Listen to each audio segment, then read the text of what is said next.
So we're looking at Luna today in the Dota 2 series of carries. Luna's a great carry for me specifically because she can be played in one of two ways. She can be played as a right-click carry. You know, you get a battle, butterfly, Daedalus, MKB, Satanic, Eye of Skadi, and you can make her really strong from a right-click perspective. But another play is to go magical build. This is where you go like an Ags, refresher shot, refresher orb, and that's really nice. Why she's so versatile, depending on the matchup and the type of game she's trying to play. If you're going against a bristleback or a centaur or some of these tankier dudes who can be brought down with a lot of magical damage, you can obviously then adapt your approach or adapt your playstyle to go for that magical build. Let's quickly run through her basic items and skills. So she's got 4 spells like every other hero. First one is Lucent Beam. This is a magical ability, basically a targeted spell. I wouldn't say it's a very good starting skill set, depending on the matchup, of course, but in terms of your farming capabilities, those come with the other 2 skill sets. So you've got here her Moon Glaives and Lunar Blessing. So those are both great for increasing the farm and accelerating her game. The Lunar Blessing essentially just adds a passive ability, gives her a bit more right click damage, and it increases her attack damage, but also the damage of the players around her. So if she's got a nice aggressive support in lane, something like a Lina or a Crystal Maiden or something that can harass quite nicely, then the Lunar Blessing not only helps her farm more but also helps the support harass. The Moon Glaives is great because it's kind of like a built-in Battle Fury, allows her to farm neutral camps really quickly and lanes very quickly. Obviously in the beginning it's slow because her attack damage isn't great, but as she grows and as she gets a little bit stronger, she can clear lanes and she can push towers and objectives probably faster than most other carries can. And then her final ability is this of Eclipse, which is essentially a whole bunch of Lucent Beams being shot out in random locations. So in terms of the type of progression of skills that I would usually recommend, I would go with your Lunar Blessing first. Just gives you that little bit of attack damage, also gives your support a little bit of ability to harass better. I'd then probably go for Moon Glaives next, because that gives you a bit more farming capability, or maybe Lucent Beam if you need to harass the opponent a little bit more, or if you're in a tough lane, maybe you take the Lucent Beam to be able to secure CS. I've often gone with the Lucent Beam as the second skill because the lane isn't going that well. But usually what I would say is I'd recommend you try and get these 2 skills up a little bit more. Obviously what you have to realize is if your Eclipse, if you want to pop your Eclipse, you obviously depending on how strong your Lucent Beam is will depend how strong your Eclipse is. If you've only skilled up your Lucent Beam once and then you go for an Eclipse, your Lucent Beams aren't going to be very strong, or your Eclipse is not going to do much damage because it's going to do the damage based on the level at which your Lucent Beam is at. So usually what I would say is probably 2 or 3 on Lunar Blessing and Moon Glaives, and then I would up the Lucent Beam and then eventually get ready for the Eclipse. But of course it's going to depend on the type of game you're playing. I'm going to show you a quick game that I recently played where I actually went quite strongly with the Lucent Beam up front because I wanted to have an Eclipse so I could get an early kill and open up the lane to be able to farm more freely. But yeah, those are basically the 4 main skill sets that she has. In terms of the talent tree, the Lucent Mini Stun is great if you've got a channeling hero like a Witch Doctor or Crystal Maiden against you and you need to stop their channeling ability, then it's a great spell. Otherwise the attack speed for me would be the obvious choice, just to progress your farm and accelerate faster. Movement speed is great, but also the Lucent Beam cooldown is good. If you're going for that more magical build, I'd probably go for the minus 3.5 seconds, otherwise 25% movement speed so that you can go through your farming patterns a bit quicker. 8 to all stats for me is the no-brainer because it just makes you tankier, stronger, faster. That's a really strong talent tree. The Lucent Beam damage, yeah, again, if you're going that magical build, it makes sense. And then the 30% lifesteal, I'll usually go for that, or I'll build a Satanic. Satanic is critical on this hero, especially if you're going right click. And then you've got the Lucent Beam mini stun. So pretty much, if you're looking for the magical build, you're going to go 4-second mini stun, Lucent Beam cooldown, Lucent Beam damage, and then Lucent mini stun. Right, if you're going right click, then you take the rest: 15 attack speed, 25 movement speed, 8 all stats, and 30% lifesteal. So it's very clear she's either magical or right click. In terms of Ags and Shard, the Ags is really interesting. If you've got a hero like an Axe on your team, or something that can initiate really nicely, you can then throw the Eclipse on that person. So you don't even have to be in the fight, or you don't have to be in the front lines to deal a shitload of damage. And then the Shard allows you to pop a Lucent Beam on a ground target without actually a hero being there. So yeah, it's pretty average. I think she's a great carry, and for me the best thing that Luna has to offer is an incredible amount of lane push and objective taker. You'll see that she's probably the strongest carry when it comes to getting objectives done, taking racks. So let's jump into a recent game of mine, and I'll just share with you some of the tips and techniques to help you become a better Luna player. I'm not a professional player, so obviously the plays that I've made in this game aren't perfect, but hopefully I can show you some of the good stuff that I did, but then also help you learn to play better than the mistakes that I had made, because I did play overly aggressively and I made some stupid decisions. But that's the cool thing about Dota, right? It's not about being perfect, it's just about having fun, trying your best, and improving. So yeah, I'll also show you the matchups and some of the item progression that I would recommend, and kind of how you can secure last hits in CS in a somewhat tough game. So let's just go play a perspective here. So first of all, let's just look at the matchups. So we've got on our team a Luna, a Lina. So the Lina is the safe lane support.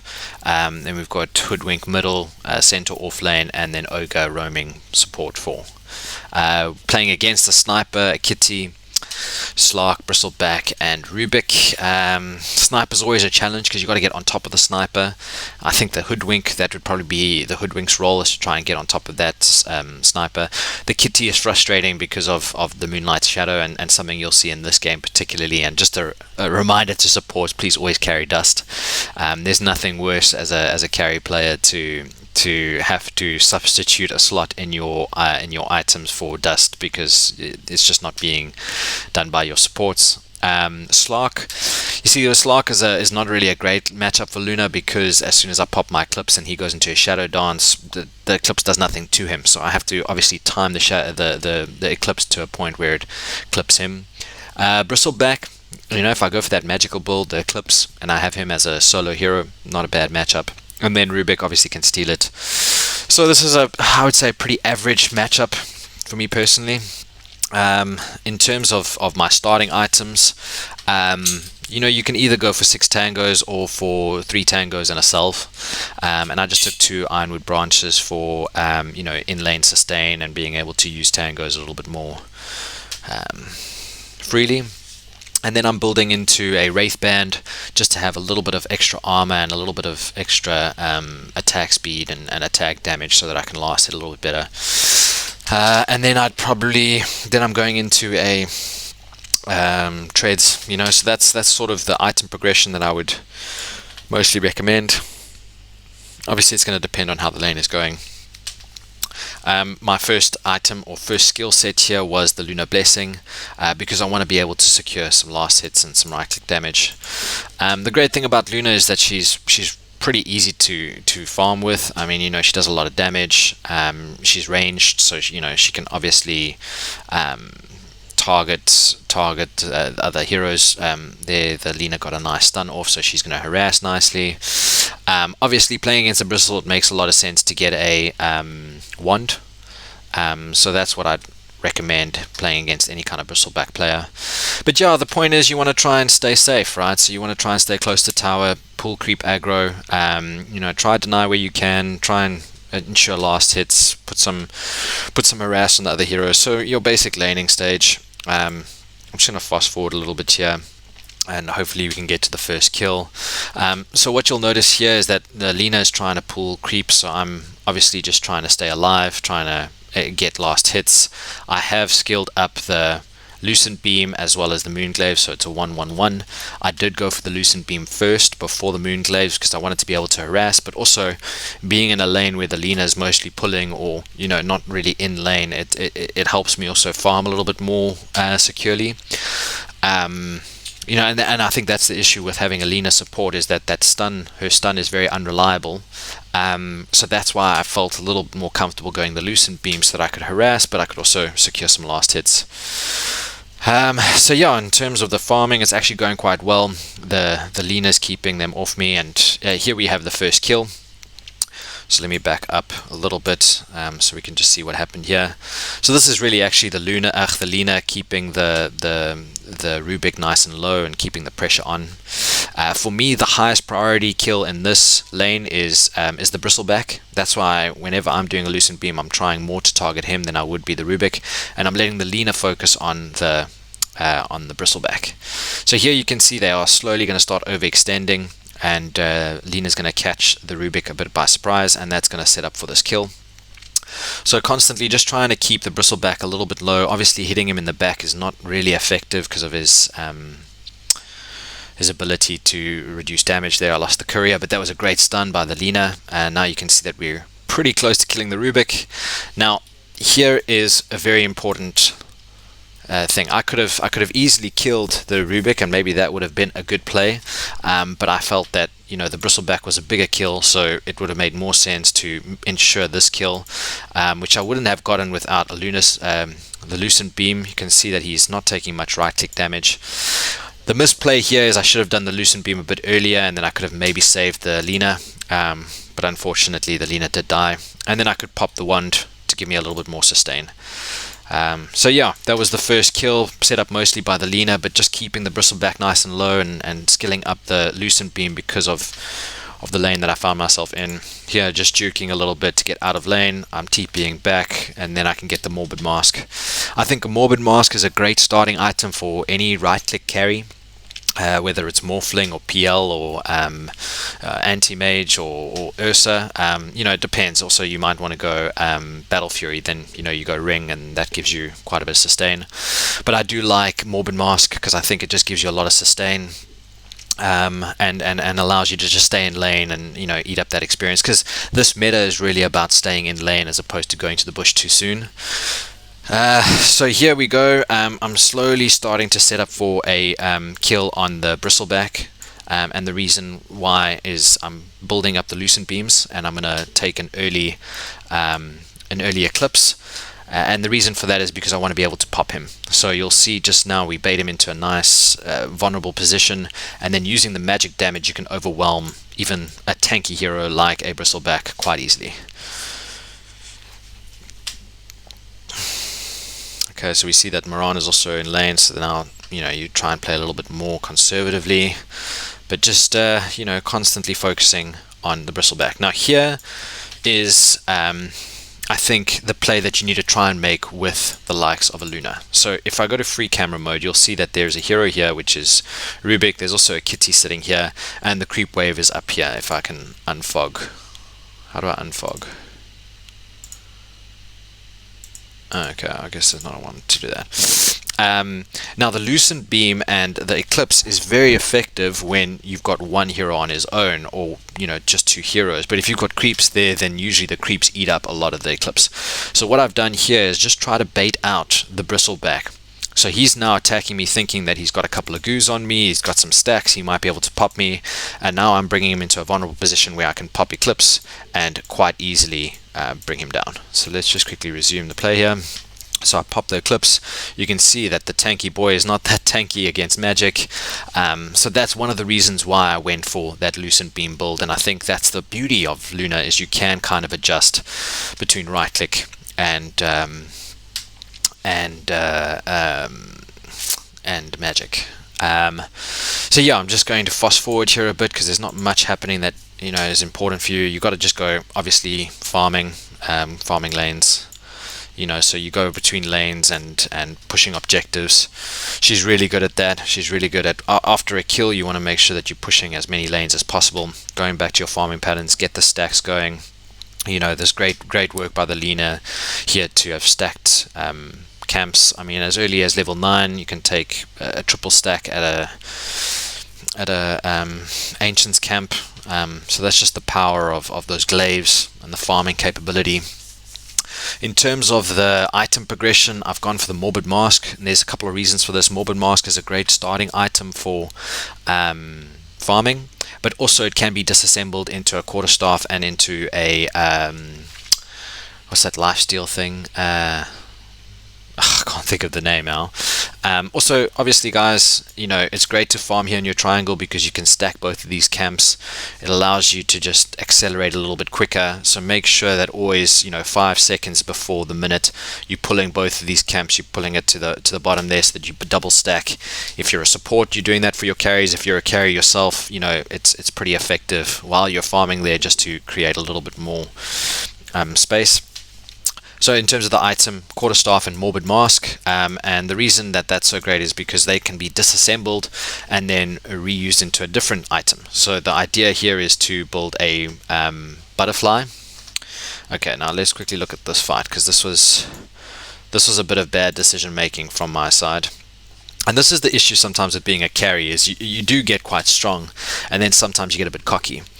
Now here we're invading their triangle, and you can't see it now, but they do have wards here. They've got wards there, and you can see that there's a couple of heroes and they're posturing.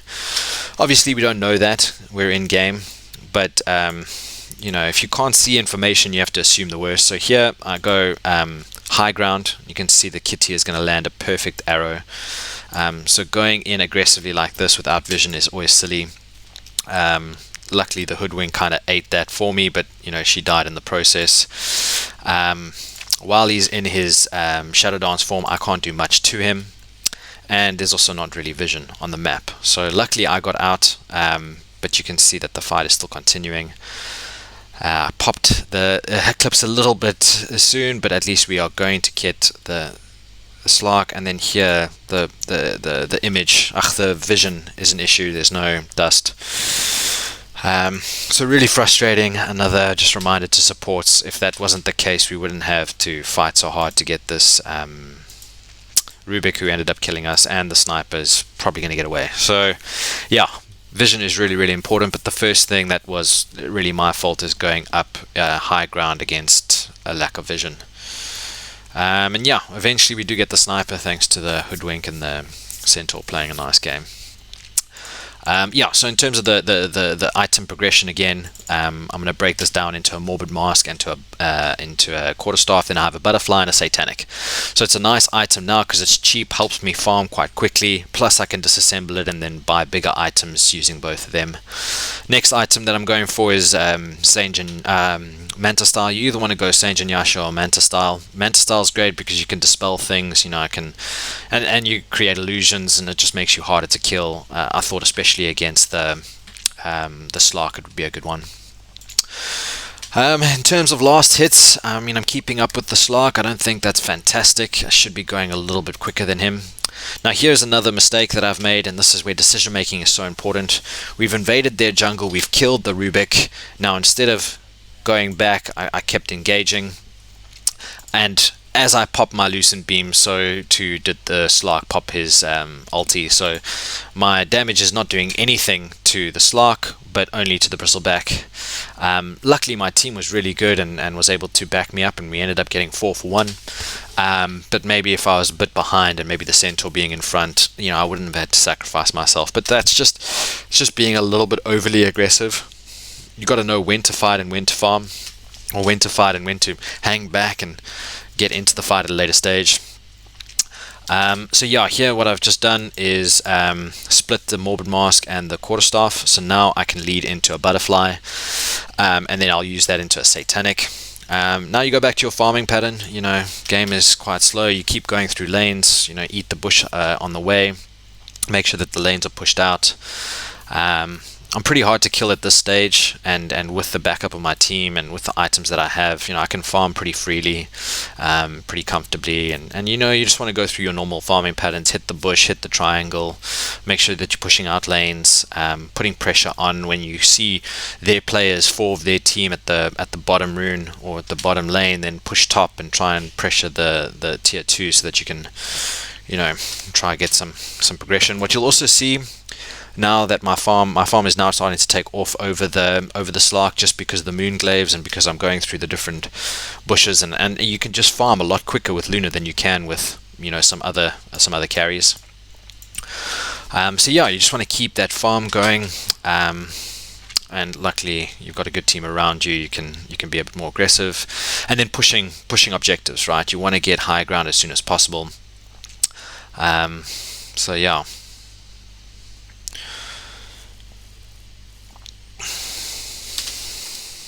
Let's just fast forward here a bit. Okay, yeah, so here you can see I'm starting to pop dusts as well, because yeah, but I get it, you know, like, you know, it is hard to always have vision across the map. But let's see how this next fight goes. Whenever you've got Lunar Eclipse up, you know, you're ready and strong to fight. There's a nice fight here. What's really nice about fighting with Lunar is if you're not in lane, if you're like in you know, like here in the river, I mean, you can pop Eclipse and there's not going to be many you know, distractions. There's not going to be many creeps around eating up the farm. So with the Eclipse, I was able to kill the Slark because he's got very little protection against, other than his Shadow Dance, against the amount of magic damage coming through. And then, you know, the sniper doesn't really stand much chance. I mean, he played pretty well there, but he didn't get out. So as long as you're not around a lot of creeps and your Eclipse is not going to be wasted, I mean, it's a really, really strong hero to fight in the river with, or around the Roche pit with.